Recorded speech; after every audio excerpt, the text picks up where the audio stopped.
coming up next, I'm delighted to welcome our next speaker, Craig Crawford. He is the founder of Differently Enabled. When Craig Crawford found himself in the ICU due to COVID, his life was forever changed. Today, Craig is on a mission to make fashion more inclusive for the 1 billion people globally who live with restricted mobility. Here to share his story and the personal journey that led him to work in adaptive fashion is Craig. Craig, welcome to 3D Tech Fest. Thank you. How are you? I'm good. But I know everyone's going to be really excited to hear your story because I was the first time I've heard it. So I'll let you take it away. Thank you. I am just going to share my slides with everybody. It says I have no slides. This is always fun. Never get on stage with children or technology or pets. And I seem to be at least two of those three. All right, here we go. And I'm just going to make this full size. Tell me if you can see that, because I have gotten myself out of presentation mode. All good? It looks great, Craig. Oh, thank you. So I don't know how many of you know me, but I come from this industry, 30 years, starting as a designer for the Gap and moving into Old Navy, starting that, and then leaving Gap Inc. and moving into an American corporation called Liz Claiborne, where I worked in the technology space for 10 years, onboarding brands into systems used to design and develop product. Well, I came to London to lead the digital transformation at Burberry as a creative person within IT. And so I've been in this industry for 30 years. And then things started happening. And I'm going to show you a slide that even when I look at it, I get kind of like, wow, I can't believe this is reality. But that experience had me think about my life. And I began working with a global team to create what we now call Differently Enabled, which is a fashion label for those who feel excluded from the fashion industry, for those living with disability, for those who have atypical body morphology. We are researchers, we are scientists, we're designers, we're engineers, we're technicians, we're data scientists, and we work very closely with our community to co-create and to make customized products and services that are just for our consumer. This statistic gets bantered around a lot. A billion people living with some form of restricted mobility in the world today. Fashion is not frivolous. And until what happened to me happened, I never realized that fashion was so exclusive. I always thought it was inclusive. I always thought it was the customer's problem. You didn't save your money, you can't afford it, save your money. You don't fit into it, lose some weight. It's always my perspective in the past that it was the customer's issue. And that was just wrong. When you look good, you feel good. And when you feel good, you do good. And everyone should have the opportunity to express themselves through fashion. So here's what happened to me. That's me. COVID tried to kill me. And I was in the hospital for 48 days in March of 2020. I was in a coma for 21 days during that time, right around when the World Health Organization declared COVID a global pandemic. So we knew really nothing about it. When I woke up, I was so weak I couldn't hold a phone. And as I continued to get better, my occupational therapist, whose name is Michael Burke, said to me, Craig, the sooner we get you in your clothes, the faster you're going to heal. And so I said, great. And I sent home and said, hey, I want my blah-de-blah and blah-de-blah. And then when they came to the hospital, I couldn't put them on because they were too lightweight. And so then I again called home and said, hey, I'd like these. And then I couldn't get them off to go to the bathroom. And when Michael came into my room the second day, and I'm sitting in my own puddle of urine going, this is pretty. Michael said, no. What you've learned is you need a waistband that's elastic, or you've learned you need a drawstring, or you've learned you need a fly. And all of a sudden, my perspective on my clothing was very, very different than it had been in the past. And so that's why we started this. I feel very strongly about working with people who share our values, and I'm hoping many of you watching will want to work with us. So I'm telling you now, you got to be fearless, you better be honest, and we are creatively positive.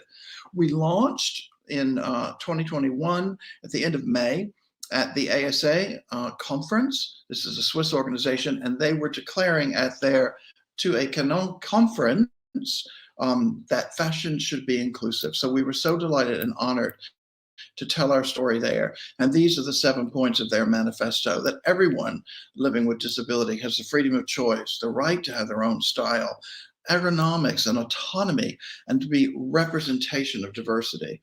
And they should be the word to experts. You know, we can't do this without people who inform us. And they should train and they should co-create. And so it was quite an honor to be part of that.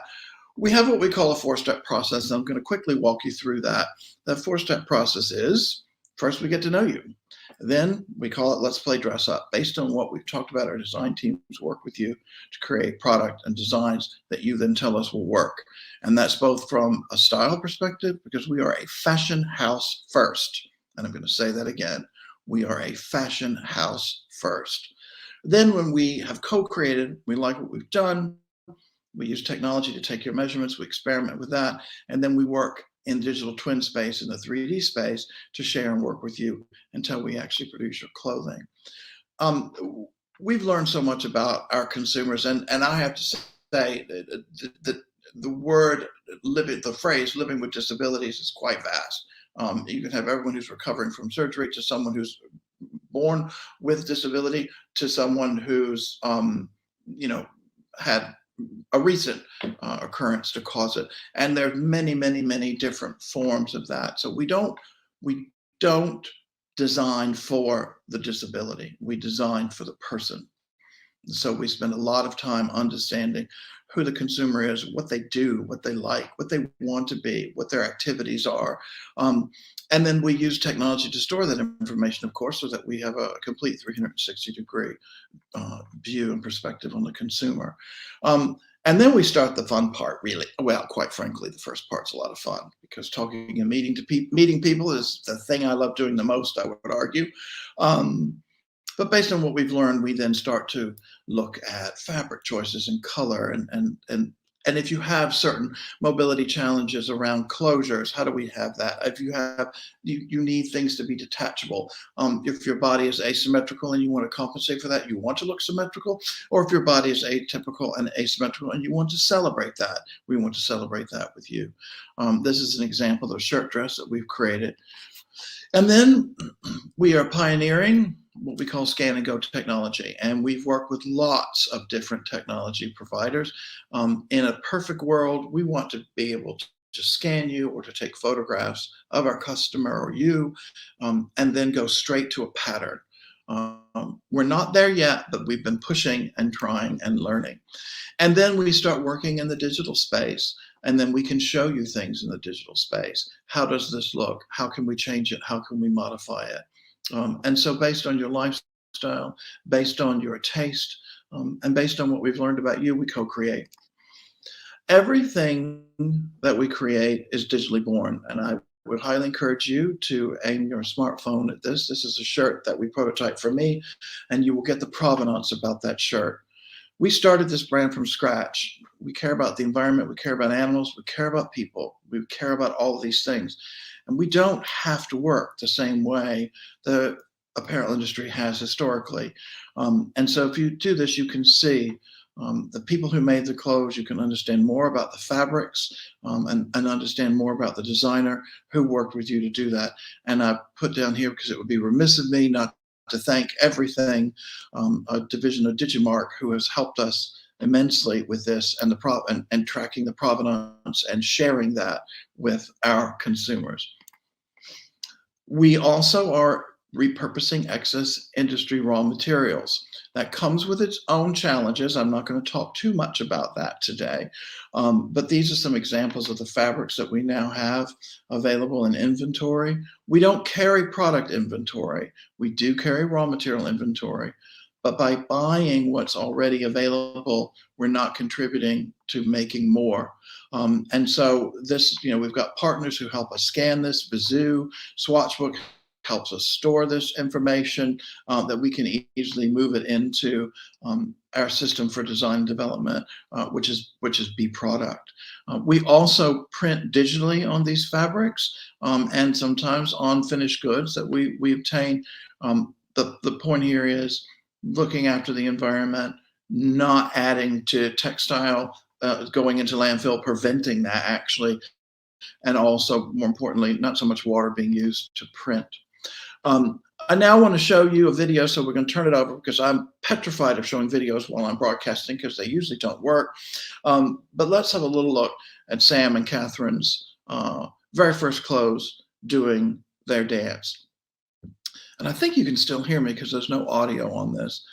You guys will cue me and let me know when the video's done, but it's okay for me to talk over it, isn't it? Yes, that's great.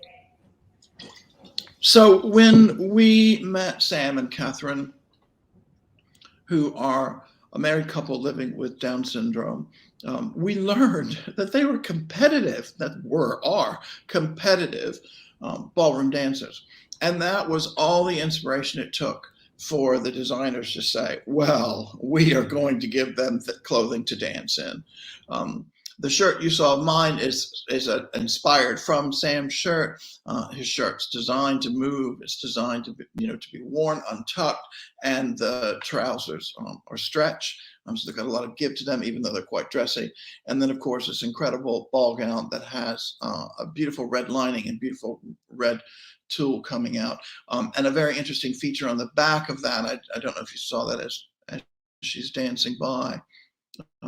But in order for her to be able to pull the zipper up herself, we put a very long, lovely piece of tape on that zipper so she can reach up and grab that. Shall I move to the next slide now? I think the video is probably done. That's great. Now. Thanks, Craig. Thank you. So what have we learned? What have we learned?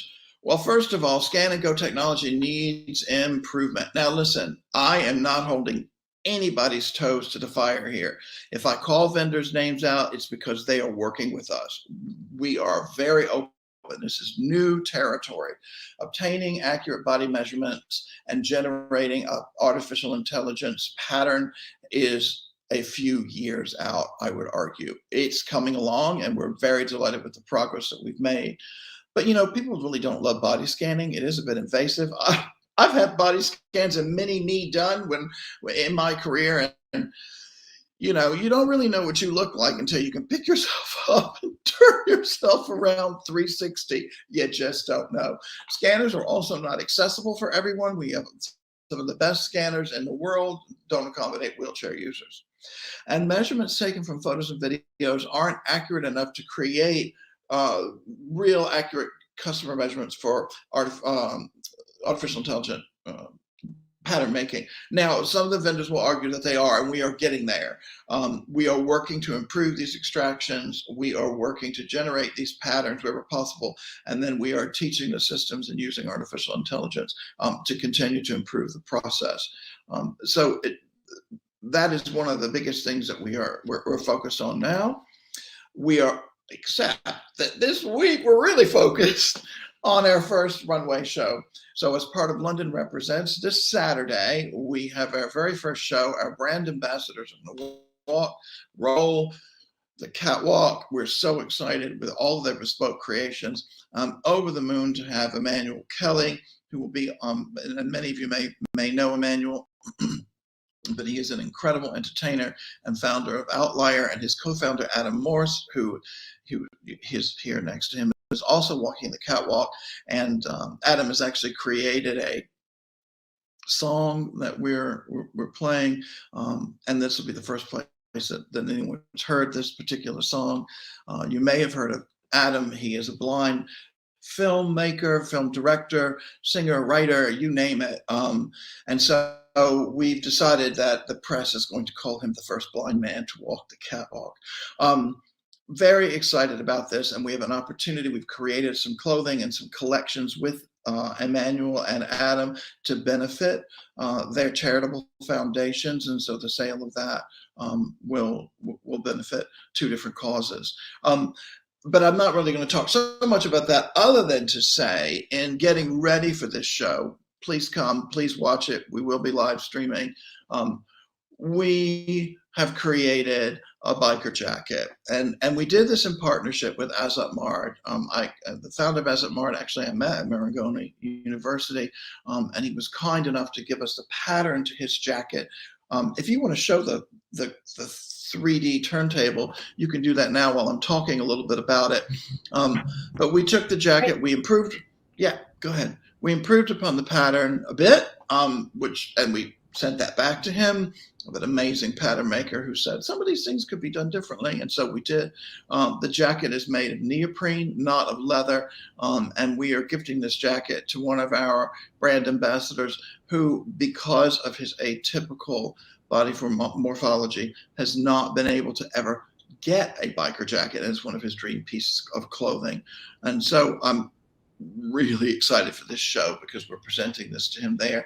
And a big shout out to the people at YKK. When they understood what we were doing, they jumped through hoops to get us the zippers, not only in time, but as sponsors of this jacket. So I really do appreciate that. Thank you.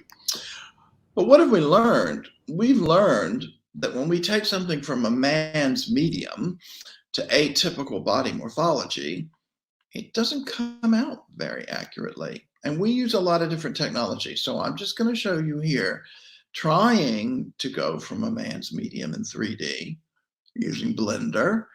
Not exactly representation, and certainly not. We take these measurements physically as well. We're called, like I said, engineers, scientists, lab technicians. So we're comparing physical and digital throughout the process. Let's try it again. Well, you can see this one doesn't even look like the other ones, and you can imagine it probably doesn't look like the individual very much. And we've been working very closely with Chloe in terms of this body weight distribution. How is this doing it? Where we seem to have problems, not really not wanting center front and center back measurements around people that don't that aren't typical, standard, and symmetrical. And here's the thing. All this tech is based on symmetry. It's all based on symmetry. When we took it into Browseware, again, another partner that we're working with, a very different result. And again, not accurate. And then move it into Daz 3D. Looks a lot like Blender, but again, different. And if you look at the distortion, it's quite interesting, isn't it? And in this particular instance, the individual has a larger neck, shorter shoulders, shorter arms. It's bringing the arms longer, it's shortening the legs, and it's extending the weight distribution in a very strange way. Okay, so let's look at something else. What if someone's missing half an arm, missing a full leg, and their other leg is in a brace? What is the technology going to do with that? Well, here we are in Chloe. In fact, this particular client is short, and Chloe wouldn't allow us to put the accurate height measurements in because it deemed too short. And again, you can see full arms, full legs, not representational at all. Now, we're working with Chloe to fix this. Again, I'm holding no one's toes to the fire. I'm sharing with you this because we are honest and we are working hard together to make this happen. This is not a call out that someone's terrible or wrong, right? Here we are with Browseware. Again, symmetry. We're not missing an arm, we're not missing a leg, and very difficult with hardware, which, by the way, is also difficult in any scanner to strip out or any photograph to strip out. Yes, it can be done, but it's not there. So what have we learned? Guess what, guys? Our basic fashion tech is flawed. It's really exciting that Microsoft is doing this incredible stuff that says if you're behind a tree, machine learning and artificial intelligence can fill you in. But can it? It assumes that we are symmetrical. Well, actually, we're really not. But for pattern making purposes and for fashion purposes, we've made this assumption. You see where I'm coming with excluding people? There are a billion people out there who are completely excluded because the assumption from the base tech is that we're symmetrical. So we're working very, very, very hard to improve this. And would absolutely love to have any of you involved in the work that we're doing. I had the delightful pleasure of meeting Emily Frieda Sharp, and she's a film director. She has two very different sized hands, and we got onto a very big conversation where she said, Craig, the metaverse is biased. Sorry, I have typed there, metaversa. Maybe that's really what it is. In order for her to buy gloves, she can only buy gloves if they sell mother-daughter sets, because she can wear a daughter size on one hand and her adult size, or what the industry deems as the adult size, on the other hand. And she's so intrigued by this that she's doing a documentary on it. Fundamentally, she can't create her own avatar with two different size hands, right? So this is coming from the film industry. This is Fiona Jarvis. She's the founder of Blue Badge Style. She's one of our brand ambassadors. She will be on the runway on Saturday. And she works, she has founded Blue Badge Style, which is a TripAdvisor, if you will. Where can we go as wheelchair users and have the same experience? Enjoy drinks, enjoy a spa treatment, enjoy an amazing hotel. Don't tell me the place is accessible if you just have one corner or one table. All right. And I put this quote up here because I just think that this is the attitude. We are not disabled. It's the environment that disables us. Enough said. If you want to see more about what we're doing, please do log on to the website. It's going to be up and down because we are in the midst of adding lots of new content, things about the show, and a couple of new surprises for this weekend. But under Our Humble Beginnings, you can watch our full presentation that we did at the ASA conference. I warn you, it's 20 minutes, but that conference was in French. So we did a presentation with video, and we had French subtitles on the video here on the website. We've removed the subtitles, but you do have to commit 20 minutes. I said I wasn't going to talk the whole time. Instead, I was going to leave my details up, and I wanted to take questions because I'm hoping I have expanded your horizon. I know you've had some amazing talks today, Cameron, before. We are all looking at the world differently. And I would argue COVID has been the catalyst for that. And goodness knows, personally, for me, it was and has been. But we can fix this. And as my friend Adam Peacock says, who is an interarts multidisciplinarian who does incredible stuff to have us think about brands and fashion and advertising and our behavior towards those, the only way we're going to fix this is be part of the conversation. So now let's have a conversation. What would you like to ask me? Or you're just bored to tears, in which case, I'm sorry you fell asleep. Not at all, not at all, Craig, and I love that, right? I love that quote, we are not disabled, the environment disables us. And yes, thank you so much for allowing some time for Q&A. We do have a couple of questions. If you have some questions for Craig, please put them up. We also have some shout outs. I believe Lori, who used to work with you at CDI Electra, is in the audience. Oh, wow. Hello, Lori. Oh. I love it. I love it. All right, let's see what other questions we have.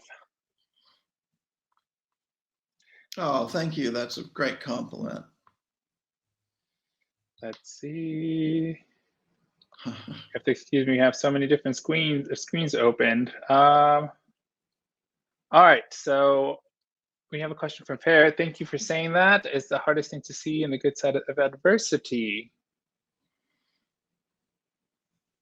All right. Craig, I actually have a question. I'm just going to pop up in here.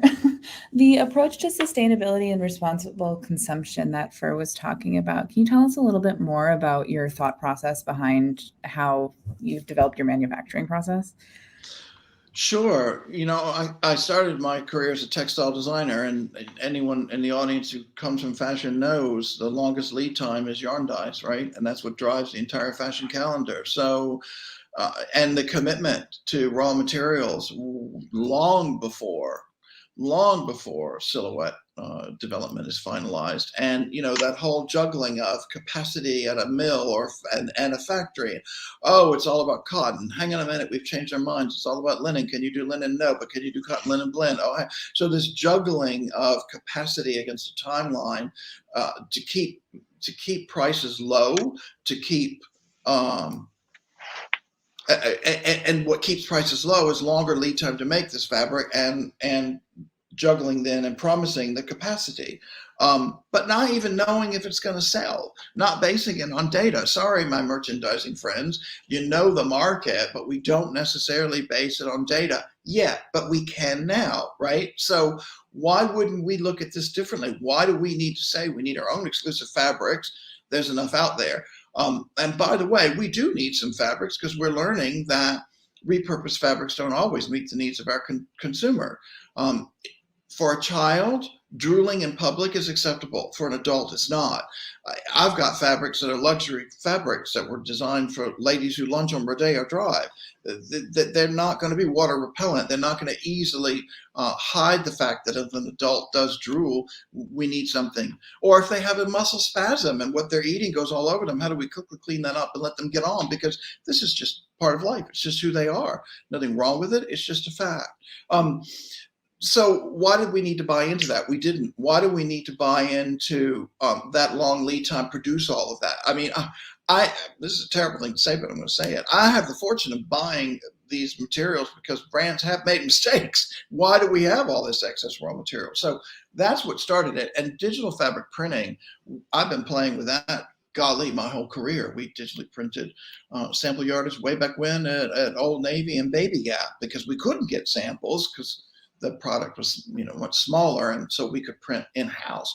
And I carried that through all of my the companies I've ever worked with. So understanding that as well, just thought it's a natural fit. Why aren't we looking at what's out there? Then that means we can manufacture on demand, which we do.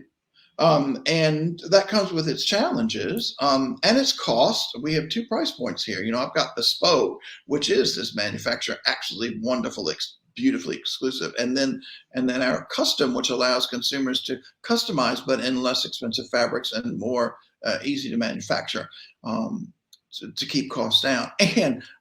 And the other thing that we juggle is our consumers. Some of them have to live within a certain income because they'll lose their social services or health benefits. So we need to be able to provide price points for them as well. Anyway, so that's how all of this sort of came together, because it's the marriage, I think, of creativity and tech.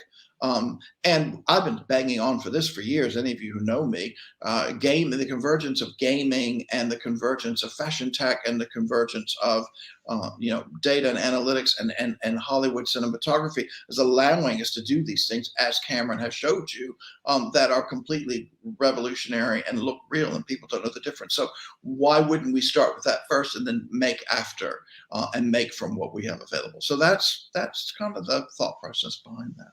No, absolutely. And you're gonna have to excuse me because I did have someone WhatsApp me a question for you and I was looking for it, but I missed the stream, the email, the WhatsApp, the texting. I kind of went a bit blank, but I think you answered the question, which was what were the biggest challenge moving into production with some of these products? And so materials, cost, technology cost, limitations. Tech limitations. Yeah, it's all a learning curve. It's all a learning curve, but I'd get bored otherwise. So I like a challenge, as anyone who knows me. And the global team, there's about 15 of us now, and I think we have a combined experience of 200 years or something. It's quite daunting. But we know how the industry works. We know the limitations, and we also know what the opportunities are. Absolutely, and I think it's important, right, to have someone with that sort of level of knowledge and experience on the in, trying to help people who are usually cast, out. We have a question here from Fair. Do you think the business model is possible for different market/audience? I do. I absolutely do. I actually think that this is the model going forward that the fashion industry should be able to follow. It de-risks everything because you're working with your customer. They are getting what they want from you. Your inventory problem goes away.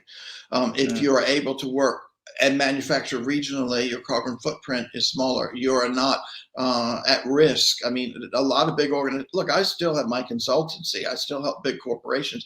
De-risking the supply chain is a very hot topic right now. Understanding second and third tier suppliers. We are soon going to have to do that legislatively. So I think it's hard to turn the oil tanker. It's hard to flip when you're running, right? When you're on a market, you've got these lead times. This is how you've always worked. But I do think that this is this would work for everyone. And I also think that it doesn't need to be someone who's, for want of a better term, living with disability. It can be all sorts of, people who, and I don't want to get into trouble here, but we have different body morphologies, and the more embracing and the more understanding we are of the transgender community, a man who has transitioned to a woman still has a man's skeleton. And so finding something to fit, right? I would not call that a disability. Someone who's taller, someone who's shorter, someone who's heavier, and just someone who's normal, whatever that means. Right. You know what I mean? It works absolutely. for everybody. And I think when you are involved in creating your own clothes and expressing yourself, then you're going to hang on to them longer too. I think you're willing to pay a little bit more, but I think you're going to hang on to them and you're going to appreciate it. I mean, if you scan that, you'll see, who made my clothes, and what's coming next is who made my fabric. I mean, we're going all the way down to that level. So, perfect. Anything else you'd like to ask?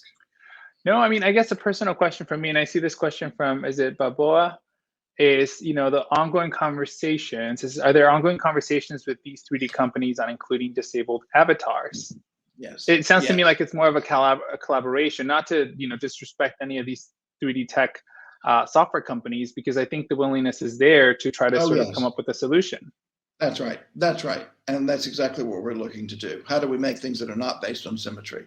And they are very excited and eager to do that. Fantastic. Yeah. Greg, well, thank you so much, and good luck this weekend. Thank you. Thank you. I'm sorry to miss this. I'm not in London this weekend, but I'll be cheering you on from this side of the pond.